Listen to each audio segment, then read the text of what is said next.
Reclaim Your Life with a Freelance Lawyer with Lisa Solomon, episode 182. Are you ready to make your law firm a profit-generating machine that will free up your time and skyrocket your impact? With more than 2 decades of business growth experience and having proven that you can be successful while prioritizing your family and your impact, introducing the Profit with Law podcast. I am your host, the creator of the firm differentiator 10x effect, Moshe Amsel.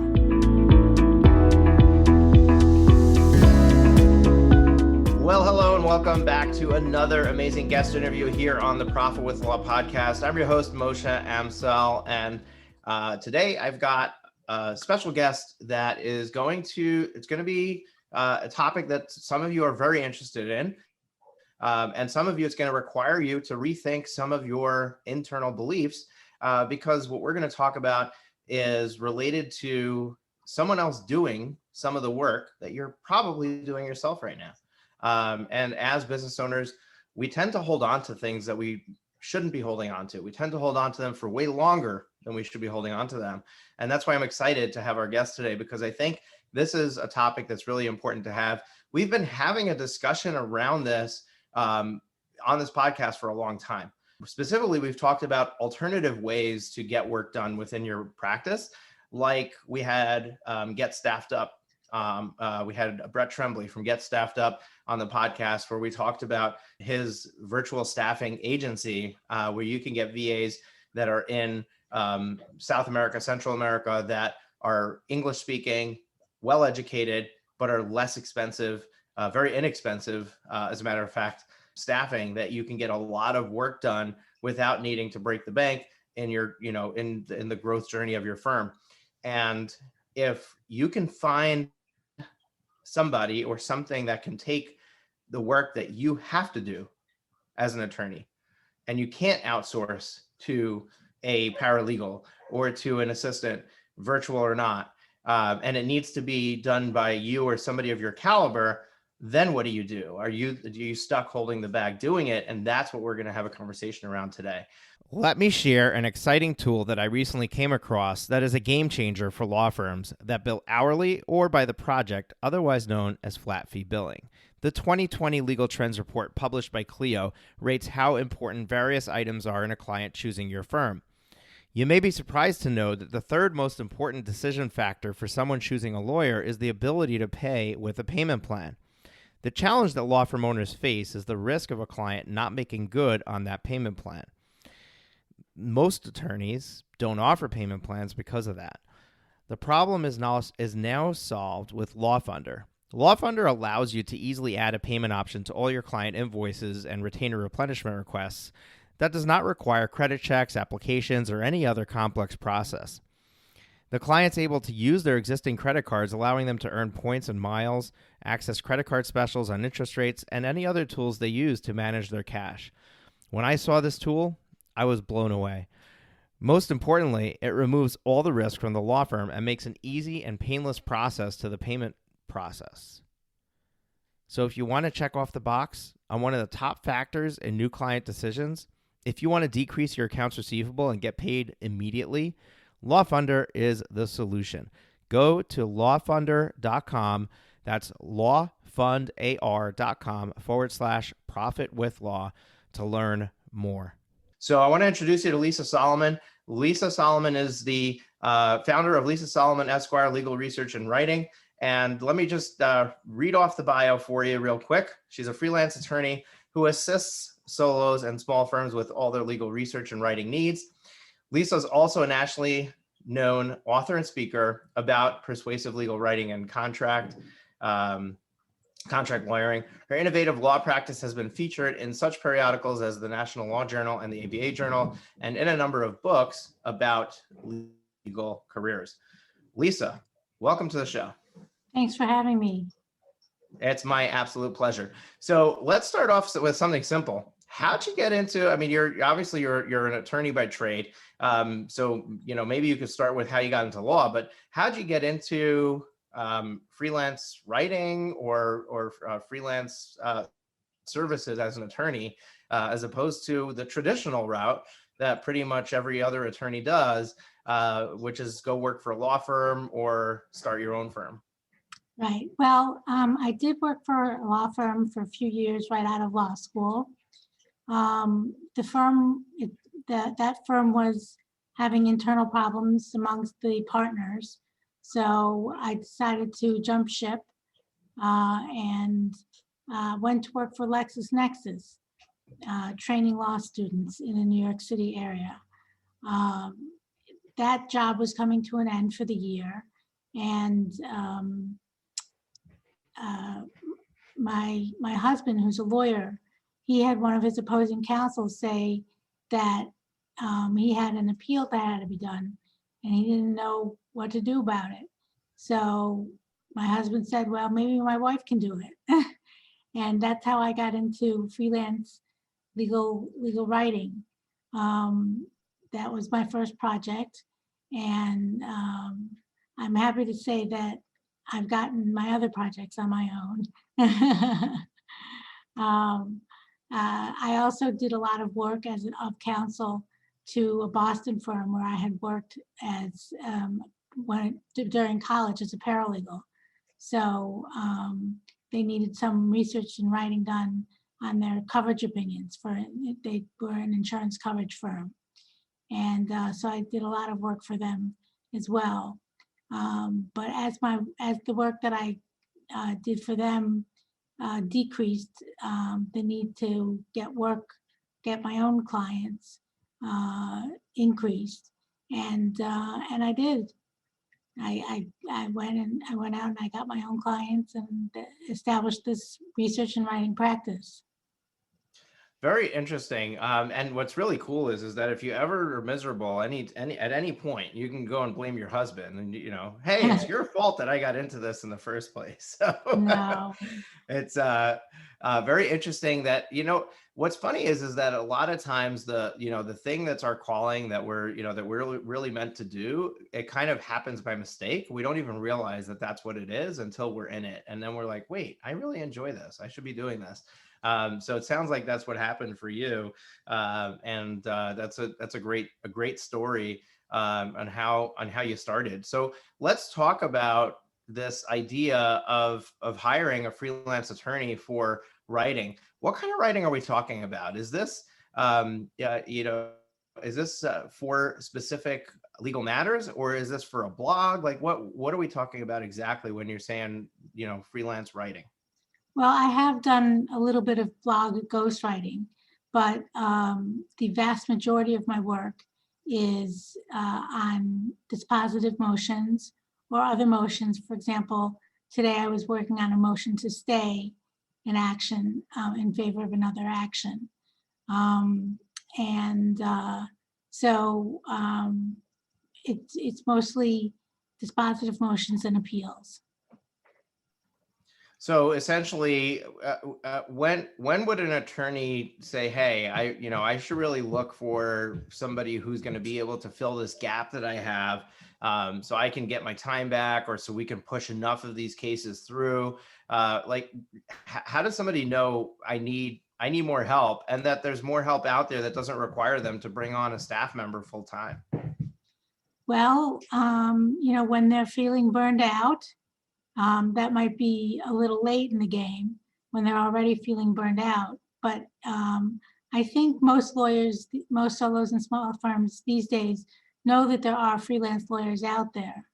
There are freelance lawyers that do legal research and writing.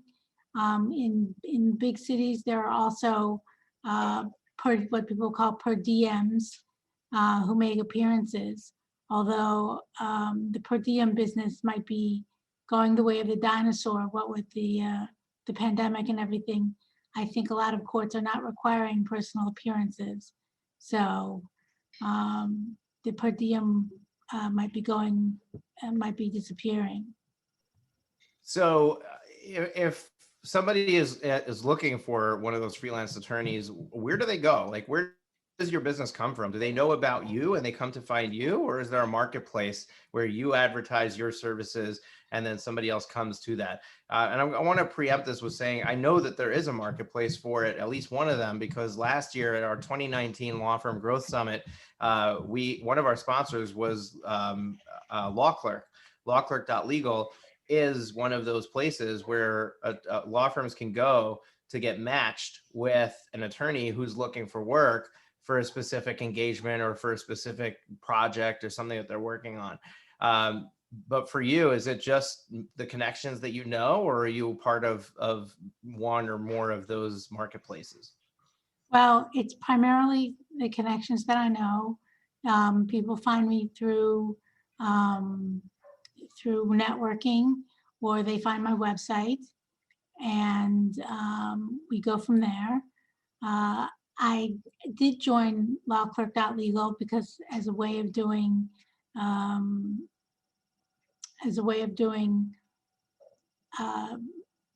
competitive intelligence. So my opinion of lawclerk.legal is that it's a race to the bottom for fees. There's a lot of participants, and a lot of the work comes out as, $30 an hour. So, and I think most good law clerks, most good freelance lawyers are worth a lot more than that. It's interesting. I don't have any personal experience with that, but I'm sure that Law Clerk would have another opinion on that. But what's interesting is that you can use it yourself if you got enough work that it was too much for you to handle, that you could bring on another writer to augment some of the work that you've taken on for other law firms. Now, is it just writing, or are you also doing legal representation or legal research? Like what else are you doing besides for the writing? Right. Some freelance lawyers do have a regular practice as part of what they do, where they represent clients directly. But for me, it's all freelance lawyering. Which is primarily just research and writing. Is that my correct understanding? Okay, so what practice areas specifically would be the right ones to, that might have a need for this? Primarily anything related to litigation, Mm-hmm. whether that's civil or criminal. Criminal, I don't get many inquiries about because, only clients with a lot of money can afford to pay their own criminal lawyers, and clients who are assigned their lawyers, the assigned lawyer fees are pretty low, so they don't really have enough room in their fee schedule to take on a freelance lawyer. Let me share an exciting tool that I recently came across that is a game changer for law firms that bill hourly or by the project, otherwise known as flat fee billing. The 2020 Legal Trends Report published by Clio rates how important various items are in a client choosing your firm. You may be surprised to know that the third most important decision factor for someone choosing a lawyer is the ability to pay with a payment plan. The challenge that law firm owners face is the risk of a client not making good on that payment plan. Most attorneys don't offer payment plans because of that. The problem is now solved with LawFunder. LawFunder allows you to easily add a payment option to all your client invoices and retainer replenishment requests that does not require credit checks, applications, or any other complex process. The client's able to use their existing credit cards, allowing them to earn points and miles, access credit card specials on interest rates, and any other tools they use to manage their cash. When I saw this tool, I was blown away. Most importantly, it removes all the risk from the law firm and makes an easy and painless process to the payment process. So if you want to check off the box on one of the top factors in new client decisions, if you want to decrease your accounts receivable and get paid immediately, LawFunder is the solution. Go to lawfunder.com. That's lawfundar.com/profitwithlaw to learn more. Got it. So it's primarily civil matters. Now, what kind of civil matters are we talking about? Runs the gamut. I do a lot of work on a lot of commercial litigation. I've worked on personal injury, estate litigation. So it really runs the gamut of all practice areas, with a few exceptions. I don't do tax, immigration, the practice areas that are really specialized. I haven't done any work in. Got it. Now, it seems to me, like it's a nice concept, but it seems to me like it would take a lot of time to give you all of the minute details that you need to be able to adequately write the position correctly or the motion correctly in the way that the attorney wants to present it. How is there a process that you use to interview them, to gather that information so that you have the right material that you need to be able to do the best job that you can for them? Sure. Well, I have them send me all relevant papers. Maybe that's just motion papers. Maybe that's motion papers and then things that are going to be exhibits, say in a summary judgment motion in opposition. And some write me emails with the instructions, but also I just talk on the phone with them and get their we talk about strategy over the phone. Got it. Now, are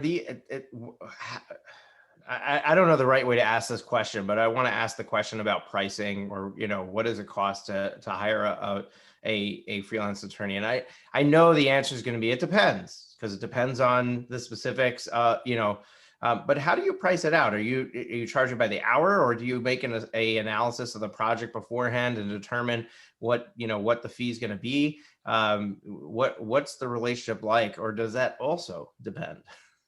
Well, I'm not every freelance lawyer, so Okay. I can't speak for every freelance lawyer. I'm sure there's some who bill by the project. I bill hourly with a 3-tier rate structure for a regular rate, prepayment discount rate, and a volume prepayment discount rate. So, but that's an hourly rate. Got it. And are there ever surprises, or is the attorney? I mean, the attorneys are not consumers, right? They know what's involved. They know how long it would take them to work on it.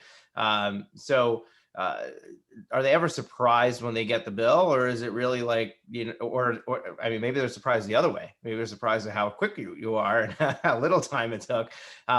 But do you have the similar issue that attorneys have when they're billing hourly with their clients, where they need to go back, make adjustments, or that the client is questioning, why did this take this long, that kind of thing? Do you have to deal with that, or is it pretty much clear that this is what it is and what they were expecting?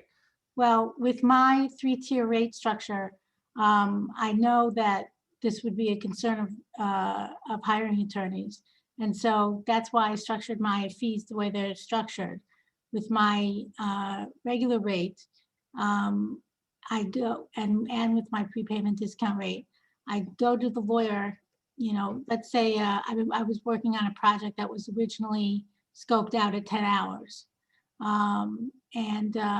Sometimes I finish it before, in less than 10 hours. In which case they have a credit with me and they can get a refund of any unused sums. Let's say it looks like it's going to take, say 13 or 14 hours.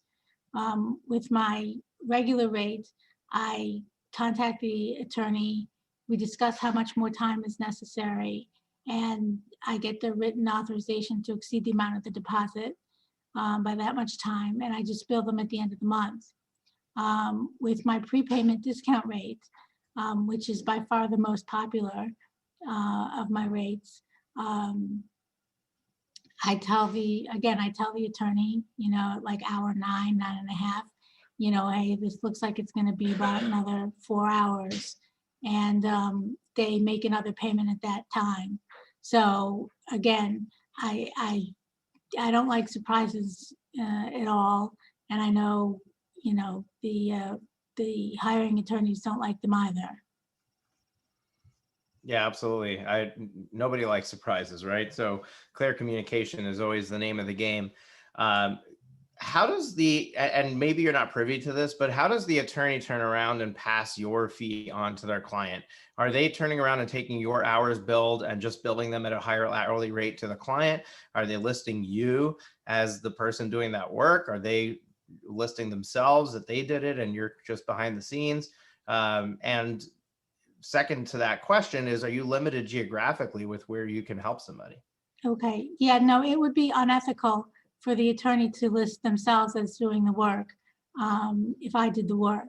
So, and secondly, some attorneys don't bill it out at all. That would be, for example, plaintiffs counsel in a personal injury action where they're just eating it, so to speak, either because it's a particularly tough case, or they're short on time. So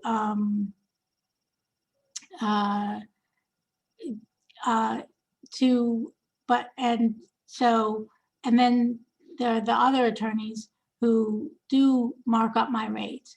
The client, the hiring attorney does not have to tell a client how much they're paying me. Just as if I were an associate, they would not have to tell the client how much they're paying the associate, each year. So, so the attorney, the client does have to agree to the rate that the attorney wants to bill me out at. Now, they can bill me out at cost, or they can make a profit. And I've priced my services so that there's room for profit there. In light, and what's reasonable is what's reasonable, is just the reasonableness in general. For someone with my number of years of experience, almost 25 years of experience in research and writing, even if not in that particular practice area, I can be bumped up a fair amount. And finally, if the attorney is going to add a profit margin to my fee, they have to bill me. They have to bill a freelance lawyer in the fees portion of their bill, not in the disbursements part of their bill. With a disbursement, they're not going to be able to put in an extra profit there unless that's previously discussed with the client. Got it. And the geographic question, are you limited as to, because of where you're licensed or where you're located, whether you can freelance for anybody, even if it's a state that you're not licensed in? No, freelance lawyers, especially ones who are doing research and writing, don't have to be admitted in the states and where they're doing that research and writing. So I've done work for lawyers in the Virgin Islands, in California, and all across the country. Most of my work is from New York, where I'm admitted, but I've done definitely work nationwide. Very, very, very. This whole thing is very interesting to just hear how it works behind the scenes. At least to me, maybe my listeners already are well aware of how this works, but I'm guessing that unless you've been in it, unless we've had a conversation like this with somebody like Lisa, it really it's an eye opener as to what goes on behind the scenes with the freelance writing and the research as well. So this is all great. What have you seen as far as your business itself? Like, are you ever at capacity where you need to turn somebody away? How does that work? Are you able to reprioritize work on for something that's less important to something that's more important? Is that a challenge that you face? Do you have a network of other people who are freelance attorneys that you can give work to if you're full? What does that look like? Right. Well, when I have had when I was looking at bumping at capacity, I've generally been able to arrange things so that I can do all the work that comes in. With that said, I have a handful of attorneys who I can refer to if necessary. Got it. And I'm guessing that you have a lot of repeat clients. I'm assuming that once somebody uses you and experiences it, that then it's kind of like, what else can I send her way? Are you finding the same thing? Sure. Yeah. Repeat clients are the best clients. And so now to keep myself top of the mind, I send out a monthly newsletter. So a monthly e-newsletter, that is. And that helps keeps me top of the mind with clients and other contacts. Yeah. And now you've written a book, or is it multiple books? I don't know. I just know that you're an author. Was it on this topic? Like, what is the book about? What's the title of the book and what's it about? Although my husband keeps encouraging me to write a book, I actually haven't written a book. Oh, you haven't. I've written a 10-page PDF guide to working with freelance lawyers that's available on my website at www.questionoflaw.net. So that's a guide to working with freelance lawyers, and it covers a lot of what we're discussing today. Got it. Got it. So folks, we're going to link to that website in our show notes. So if you look in the description of the podcast episode, you'll see a link to that. You can just click on that and it'll open in your browser. You'll be able to go to Lisa's website and download that 10-page PDF guide that goes through that guide to freelance lawyering.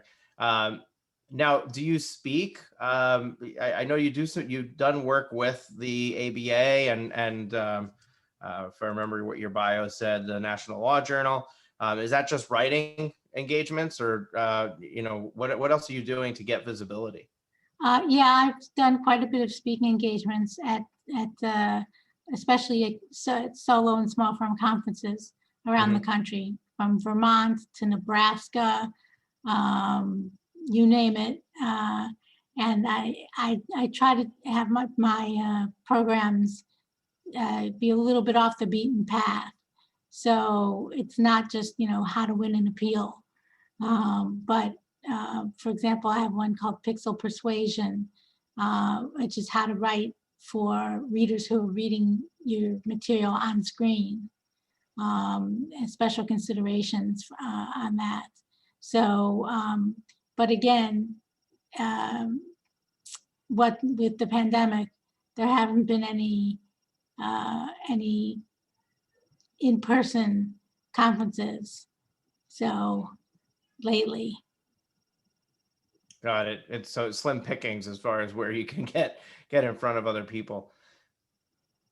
Yeah. Yeah, this pandemic has been a challenge for a lot of people. Some people are, they don't know, they have so much work, they don't know what to do with it. And some people are trying to figure out how to, how to put food on the table the next day. And it's almost indiscriminate. So, we hope that whoever's listening to this, that you're all in a good position.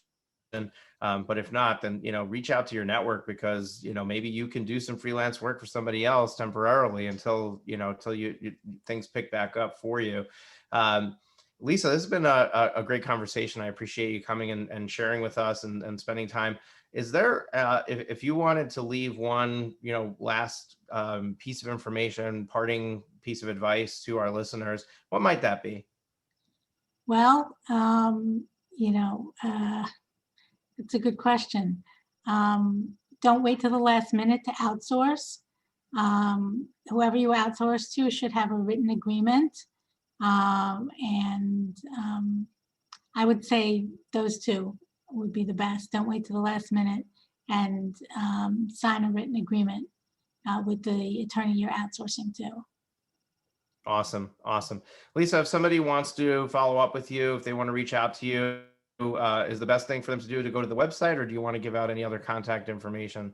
Sure. Well, the website again, of course, but they can also email me at lisa@questionoflaw.net or call me at 914-595-6575. Okay, folks, we're going to put that in the show notes as well. Lisa, it was a pleasure having you here today. Folks, when you're listening to this, if you're finding this interview helpful, impactful in any way, we would love it if you take it and share it with a friend, somebody else who may be able to benefit from this conversation.